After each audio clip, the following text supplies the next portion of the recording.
Florida's oldest functioning lighthouse is literally beaming after undergoing a year-and-a-half makeover. Here to tell us about the return of the beacon is Tom Sintes, Amelia Island Lighthouse guide and descendant of its original keepers. Hey, Tom. Yes. Good Good morning, morning. Ann. So Thank you. this is the oldest lighthouse in Florida? Right. It's oldest, yeah, s- continuing to stand in Florida. There were there were other lighthouses that were built before it, but due to erosion or other structural problems, had to be rebuilt. And this So one actually has an interesting history because it was originally built in Cumberland Island, yes, and had to be like deconstructed and then rebuilt in a different state. It's sort of an interesting path for any yes. lighthouse. At the time it was built in on Cumberland was 1920, so Florida was a Spanish territory at that time. So they wanted to build it as far south as they could, but Georgia was the furthest southern state, Oh. and so it was built in 1820 then, and then as became a state, well, Florida became a U.S. territory, then the mariners petitioned to say the channel's changing, it's moving south, and it would really better serve the mariners if it was on Amelia Island. So yes, um, the same builder, Winslow Lewis, that built it, deconstructed it and rebuilt it. I don't know how you transport pieces of a lighthouse across the river and and rebuild, but that's what he did. But that's what they did. And so it is recently restored. It has been dark for the last year and a half, but it's backlit. Well, yeah, no, it wasn't. What was restored was the the motor and the motor functioning. Okay. So the motor was replaced. So the Coast Guard takes care of the motor and the lens part, that the light, the most valuable parts, Hmm. and the city and the Coast Guard Auxiliary partner to take care of the grounds and helping with the cleaning. Anyway, the motor was replaced, and but it still didn't work. And then there was another. I think it was computer glitch or part that they had to wait on, and then with government funding, it was delays, and so yeah, we're delighted to have our light working again. There is some restoration that will be coming up to restore more of the interior and the exterior of Yeah. it. And you have a long history with this lighthouse. You actually brought us some photographs of your family outside the lighthouse. And we're taking a look at them now. What are we looking at here? What is that picture? Is it? So that's my grandfather.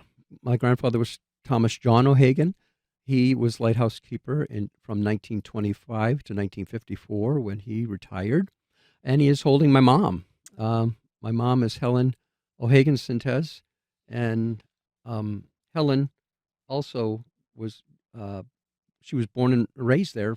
She called the lighthouse her home for the first 20 years of her life, Wow. And you're and holding up an article from the Times Union that was a profile of your mom. it was, and she joined when my dad retired. They moved back to the island, and she joined the Coast Guard Auxiliary herself, so that she could take an active part in taking care of her lighthouse. It seems like an extraordinary place to grow up and a very interesting family history that Yes. your family dates so far back with this. How does that feel for you to be a part of that long tradition? Well, and it it feels like I'm in the right place, where I belong. And I'm privileged to tell those stories. But but my history goes further than that. So my great grandfather was also a lighthouse keeper there from 1905 to 1925. So he was a keeper at Ponce Inlet, and he wanted his kids to have a Catholic education, and he had heard about St. Joseph's Academy on Amelia, and he had requested a transfer, and he got it. So he loaded up 11 kids and the cow, Wow. and they moved to Amelia Island.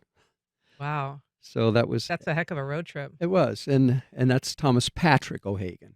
This picture, Okay, yeah. Thomas Patrick O'Hagan, in his lighthouse service uniform, and that's the home, that lighthouse keeper's home, that both my mom and my grandfather lived So in is this at that lighthouse time. open to the public? Are people able to go inside of it?